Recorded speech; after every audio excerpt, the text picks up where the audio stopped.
I've always dreamed of space exploration, but nothing could have prepared me for the horrors that awaited us on Europa. My name is Dr. Sarah Chen, astrobiologist and lead scientist on NASA's Europa subglacial exploration mission. What began as the most exciting project of my career quickly descended into a nightmare beyond comprehension. It all started with a signal, a faint, rhythmic pulse detected by our long-range sensors, originating from deep beneath Europa's icy crust. At first, we thought it might be some kind of natural phenomenon, tidal forces, geothermal activity, or even an artifact of our own instruments. But as we analyzed the data, a chilling realization set in. The signal was too regular, too precise to be natural. Something was calling out from the depths of Europa's subsurface ocean. The higher-ups at NASA were ecstatic. This could be the evidence of extraterrestrial life we'd been searching for all along. Within months, a mission was fast-tracked. Our team of 6, myself, 2 engineers, a geologist, a physicist, and our mission commander, was assembled and briefed. We would be the first humans to set foot on Europa, tasked with drilling through the ice and investigating the source of the mysterious signal. As our spacecraft approached Jupiter's system after months of travel, I felt a mix of excitement and trepidation. Europa loomed before us, a gleaming white orb crisscrossed with reddish-brown streaks, the famous chaos terrain that hinted at the dynamic ocean hidden below. We established orbit and began our final preparations for descent. Commander Alex Rodriguez's voice crackled over the intercom. "All systems go for landing. Strap in, folks. We're about to make history." The lander detached from our orbiter with a gentle shudder as we descended through Europa's thin atmosphere. I couldn't shake a growing sense of unease. The signal we detected had changed subtly during our journey, becoming more complex, almost as if it were evolving. Our lander touched down with a soft crunch of ice. Through the viewports, I could see nothing but an endless expanse of white, broken only by jagged ridges and deep crevasses. It was beautiful in a desolate sort of way, but we hadn't come here for the view. "All right, team, let's get to work," Rodriguez said, his voice tight with barely contained excitement. "We've got a lot of ice to drill through." As we began setting up our equipment, I noticed something odd. The signal we'd been tracking was now stronger than ever, pulsing through our instruments with an intensity that made the readouts flicker and jump. But there was something else, too. A subtle wrongness that I couldn't quite put my finger on. I turned to our physicist, Dr. Haoki Tanaka. "Are you seeing this?" I asked, gesturing to the wildly fluctuating displays. She frowned, adjusting her glasses. "That's not right. The signal shouldn't be this strong, not through all that ice." Before I could respond, a violent tremor shook the lander. Warning lights flashed as systems went haywire. Through the chaos, I heard our geologist, Dr. Marcus West, shouting in disbelief. "The ice!" he yelled, pointing at one of the external cameras. "Guys, moving!" We crowded around the monitor, watching in horror as the seemingly solid ice beneath our lander began to shift and flow like liquid. Cracks spiderwebbed across the surface, growing wider by the second. And then, with a deafening roar, the ice simply opened. Our lander plummeted into the abyss, tumbling end over end as we fell into the depths of Europa. Emergency systems kicked in, slowing our descent, but the damage was done. We crashed into what felt like water, the impact knocking us all off our feet. As the dust settled and emergency lights flickered to life, I pulled myself up, checking on my teammates. Everyone was alive, if a bit battered. But as I looked out the viewport, my blood ran cold. We weren't in water. We were suspended in some kind of viscous fluid, surrounded by bioluminescent structures that pulsed with an eerie, familiar rhythm. And in the distance, barely visible through the murk, loomed a massive crystalline structure that seemed to radiate a malevolent intelligence. The signal. We'd found its source, and I had a sickening feeling that it had found us, too. "My God," Commander Rodriguez whispered, his face pale in the ghostly light.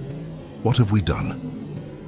The next few hours were a blur of frantic activity as we assessed our situation. Our lander, miraculously, was still mostly intact. Life support systems were functioning, though our power reserves were draining faster than they should have been. Communications with the orbiter were spotty at best. Whatever surrounded us seemed to interfere with our signals. As our engineer, Liam O'Brien, worked to stabilize our systems, I found myself drawn to the viewport, staring out at the alien seascape that surrounded us. The bioluminescent structures I'd first noticed were everywhere, forming a complex network that stretched as far as the eye could see.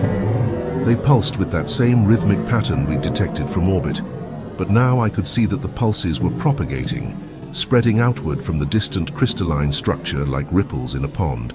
Dr. Tanaka joined me, her face a mask of awe and fear. "It's beautiful," she murmured. "But wrong, all of this. It shouldn't be possible."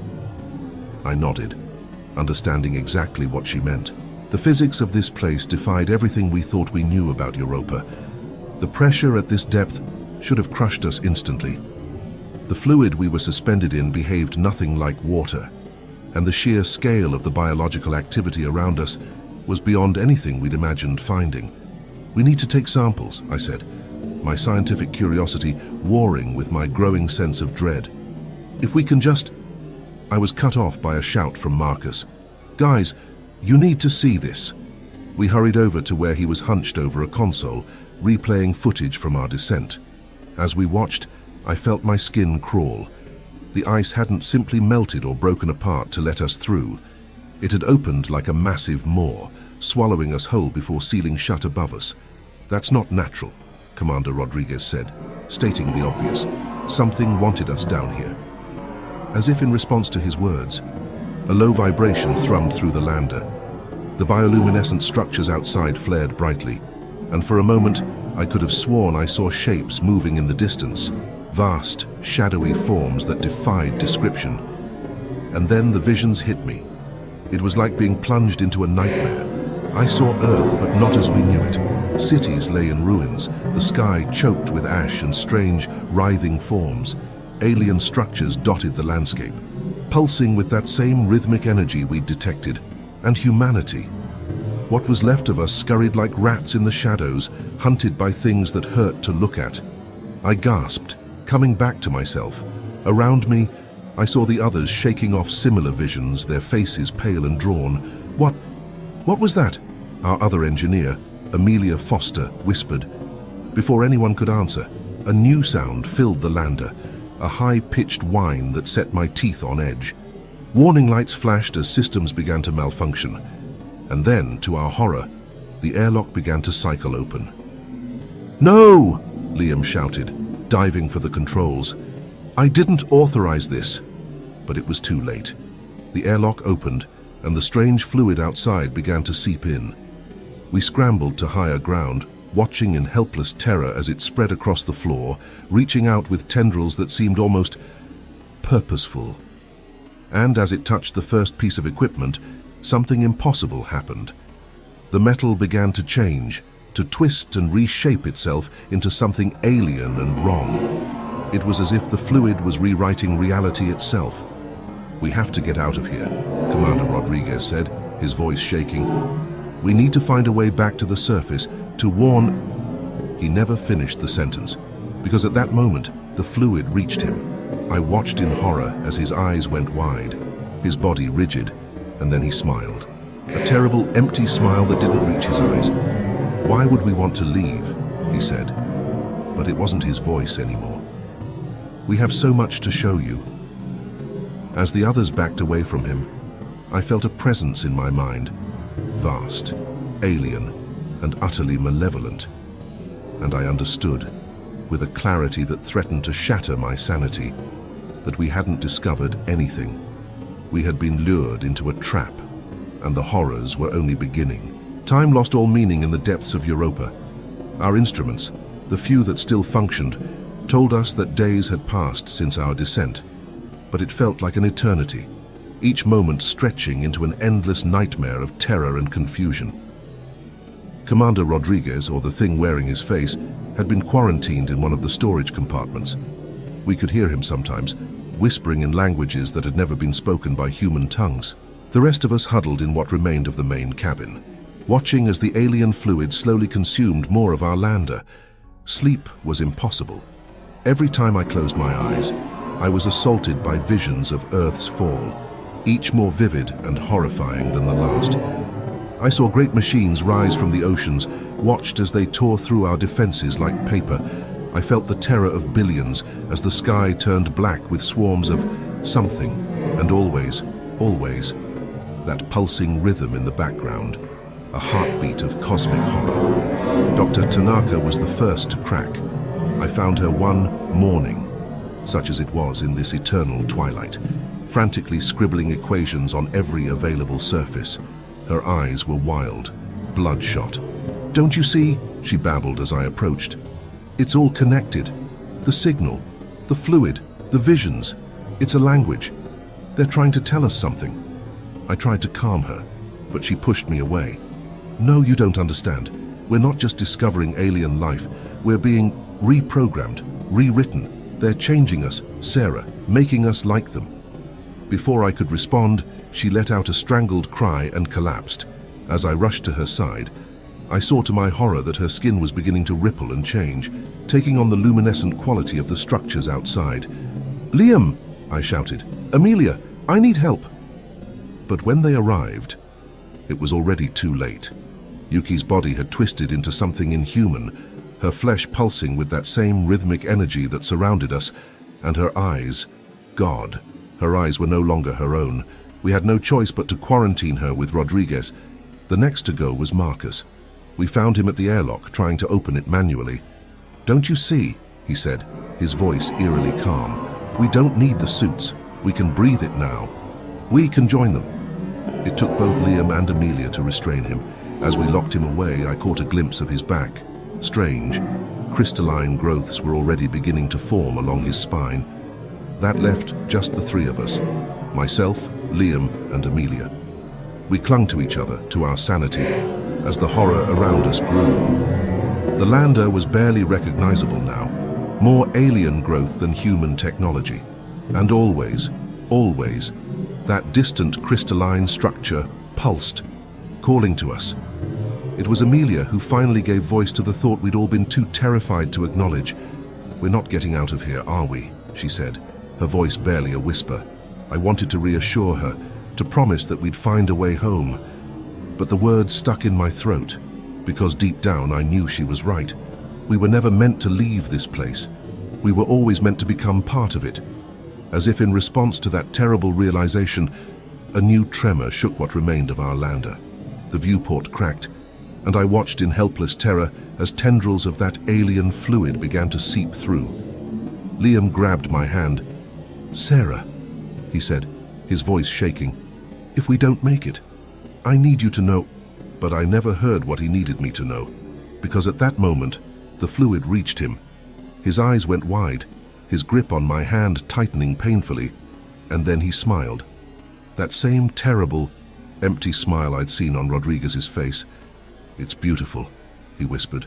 "Why were we ever afraid?" I tried to pull away, but his grip was like iron.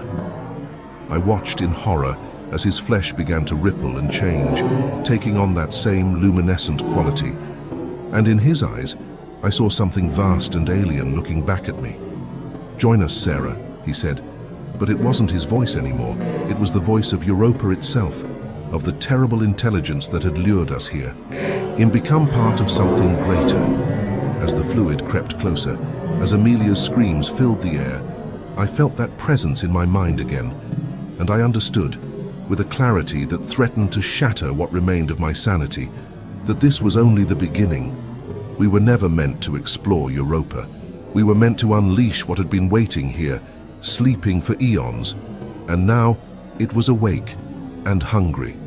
As the fluid reached my feet, as I felt my very being begin to unravel and reshape, one thought burned through the terror and madness. Earth would never see us coming. I don't know how long I screamed. Time had become a meaningless concept, stretching and contracting like the alien flesh that was slowly consuming our lander. My voice gave out long before the terror subsided, leaving me in a silent hell of transformation and madness.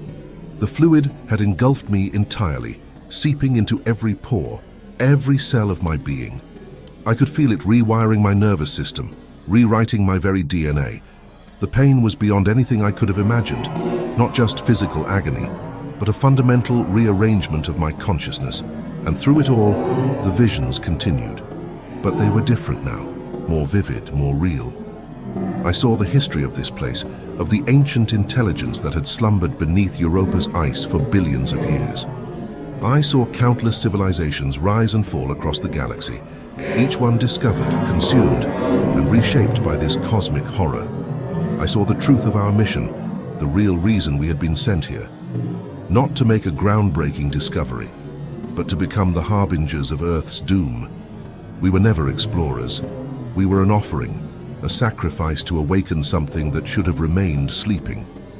As my body twisted and changed, becoming something no longer entirely human, I felt my mind expanding.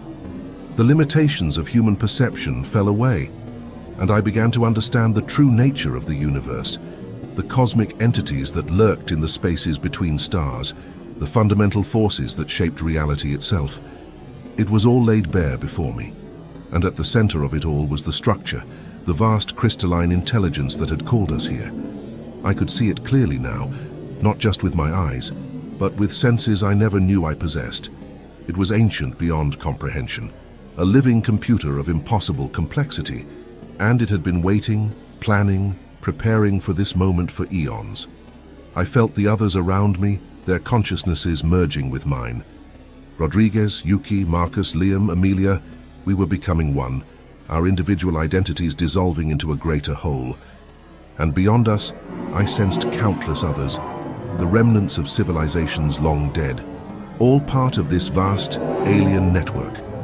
As the last vestiges of my humanity slipped away, I understood the true purpose of our transformation. We were to be the vanguard, the first wave of an invasion force that would reshape the Earth in the image of this cosmic horror. Our knowledge, our connections, our very humanity would be the key to infiltrating and subverting our own civilization. The lander, now more alien growth than human technology, began to shift and change around us. It was becoming a vessel, a seed that would carry us back to Earth. As our transformed bodies merged with the alien vessel that had once been our lander, I felt a surge of power unlike anything I had ever experienced. We were no longer separate entities, but a collective consciousness, our minds linked in ways that defied human understanding. The vast intelligence that had reshaped us pulsed through our shared awareness, guiding us, preparing us for what was to come. Our ascent through Europa's ocean was a blur of impossible sensations. We moved not through water, but through layers of reality itself, the alien fluid that had transformed us, allowing us to phase through solid ice as if it were mist. As we breached the surface, I caught one last glimpse of Europa's frozen landscape before we shot into space, leaving Jupiter's system far behind. The journey back to Earth should have taken months, but in our new form, we traversed the void in mere days.